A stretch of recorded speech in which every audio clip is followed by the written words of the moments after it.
Am I the asshole for kicking my ex out of my son's birthday and throwing out the gift she got for him? My ex and I broke up 2 years ago. We had been trying to have kids, but couldn't because of my infertility. It was just very disheartening for me. My ex wanted to keep trying, but it was just too painful, so I told her that I wanted to stop for now. Not forever, but to give me some time to grieve the fact that I'd never be able to father kids of my own. She didn't want to wait any longer and broke up with me. A couple months later, I had a drunken one-night stand with the mother of my son. To my surprise, she got pregnant, and yes, we made sure he was in fact my biological child because I never thought this could ever happen. He was a beautiful miracle. My son's mother unfortunately passed when he was 4 months because of issues with COVID.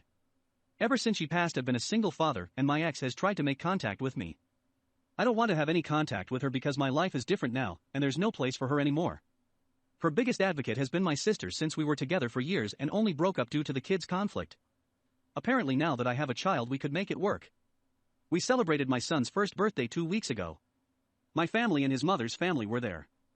My ex found out about the birthday, I'm sure through my sister or someone else in my family. And she brought a gift for my son, but I wouldn't let her come in.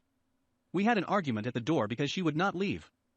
My ex was trying to convince me to let her stay, so that she could meet my son, and we could talk about things. I already knew why she wanted to, because she feels like she could take his mother's place in his life, and that's not going to happen. She eventually agreed to leave, but I was pretty mad at that point.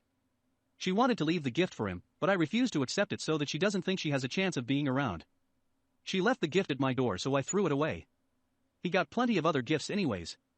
Because this happened in front of everyone, my ex and sister think I was an asshole for humiliating her in front of my family as well as my son's mother's family as well. It would have been less chaotic to have taken her to the side and had a private conversation, so she could have slipped out without anyone noticing. On top of that, she found out I got rid of her gift, which they think I was an asshole for because that was meant for him, and it doesn't give me the right to throw out something that belonged to my son. I'm still bitter towards my ex for how things ended, and seeing her made me react the way that I did. Because it was out of anger and hate for her, I'm wondering if I'm the asshole for how the whole thing was handled, or was I in the right?